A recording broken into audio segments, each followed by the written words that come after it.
Okay, welcome everyone. We're going to get right into the stock market, looking at the charts, trying to figure out where things are heading. So again, if you're new, this is all about technical analysis. We use technical indicators, price movement, candlestick analysis to tell us where the probability will be, where the markets and stocks are going to head. No guarantees, but it's all about just evaluating the probability. So I'm going to start out today with the triple Qs because we're kind of through all the FANG stocks. All the major mega cap tech companies have reported. We kind of know where they are at as of right now, post earnings. So we'll go ahead and look at that. Qs right now, I don't see any real change as of today from yesterday. It's really the last couple days. You can see right here, we've just been in this area right here. If you look at the hourly chart on triple Qs, you can see we're kind of creating this secondary trend line right here, or this additional trend line where we've had a third reaction as of this morning along this trend line, and we're just kind of walking up that. So I'm watching for a break of this level, a breakdown of that to indicate that we're resuming the selling, which is what I think is going to happen. If I had to guess where, I think the markets are going next, it's lower, especially with the triple Q starting to break down. So we're going to watch for that. We still have the negative divergences I've talked about on the channel on the larger daily time frame. So the larger pattern on the daily time frame is telling me that we're going to continue lower. We're just kind of drifting right now today. Moving on to the SPY. Same thing. You can see really for the last 5 days we've really just traded sideways and we've gone nowhere. This price action up here is a divergent high. So this last week, all this trading, we've been trading higher and higher price, but on much lower momentum. See the negative divergence that remains intact, and so that tells me that we have a high probability of selling off here in the S&P 500.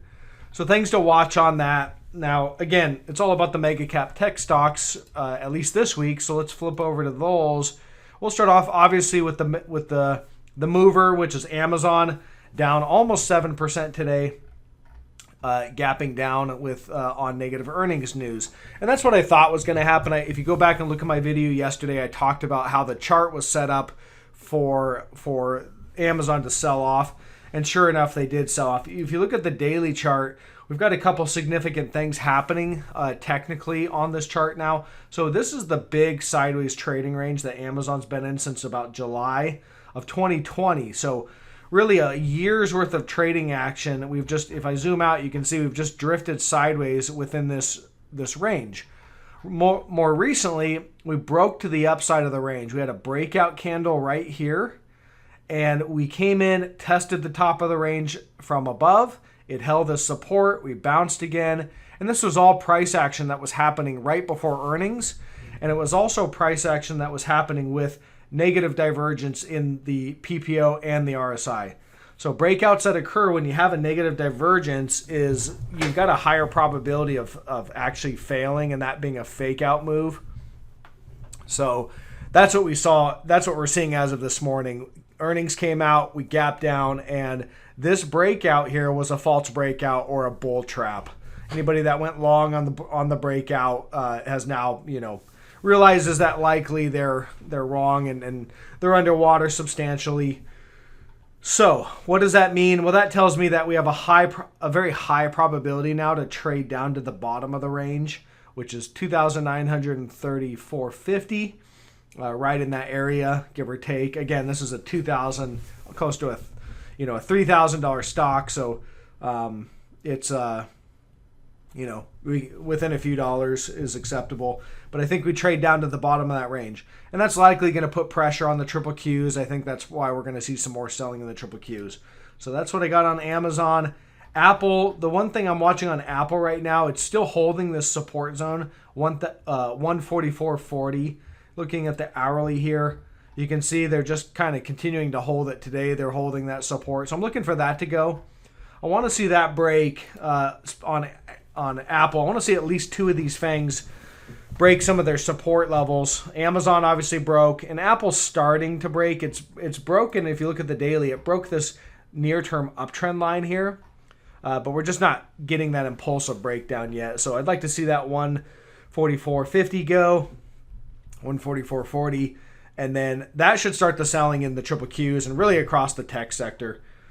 So that's Apple. Again, Apple, just real quick, negative divergence remains. So all this price action, this new high that we've made in Apple is a divergent high, which tells me it's likely going to break to the downside. Looking at Google, still holding. So Google has this upward price channel. This is going all the way back to early March 2020.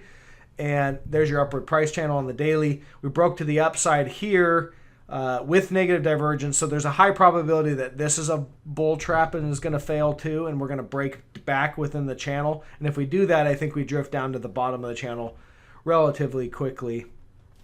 But we don't see that yet. We have not broken back down within that channel yet. So likely they're going to close it right on the channel today and keep us all guessing.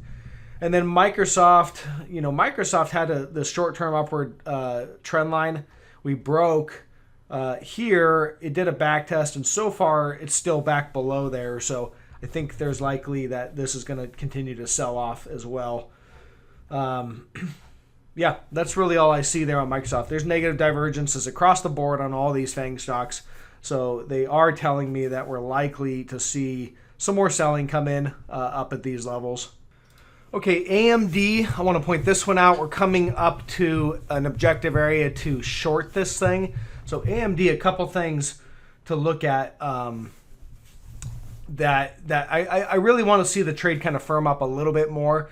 But on AMD, this is the 2016 trend line. So you have a nice clean trend line starting in 2016, an upward trend line. Clear bull market right there. Up at the highs right in here, we had negative divergence. So you can see here, there's your negative divergence right there on the PPO and the RSI. So these highs were divergent highs. And then we were looking for a break of trendline support. And you did get a sell signal here, and you've as of right now had 3 back tests. So there's back test number 1, there's back test number 2, and we're right up near a 3rd back test. So each one of these back tests of this trend line has been followed by selling. So you can see, if you shorted it right here at a back test, that was a drop of about 17-18% to the lows. And we are ramping straight up into that trend line right now. We've got a little bit more to go. Maybe another 2% or so, and we'll be at that trend line again. The one thing to take note of is we don't completely have negative divergence right now.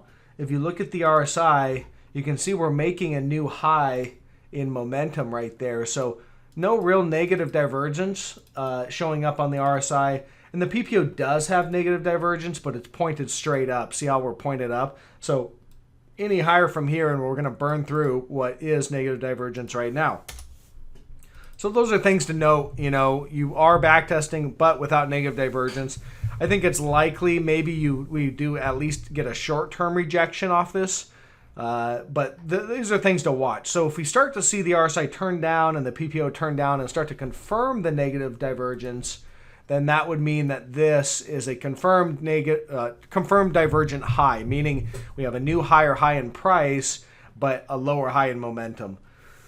So we don't have that right now, but things to kind of watch and see how that firms up. It's not my favorite short just because we don't have those clean divergences, but I just want to point out the fact that it is running right up into resistance on a major trend line. This trend line's been established since 2016. You have this clean uptrend line.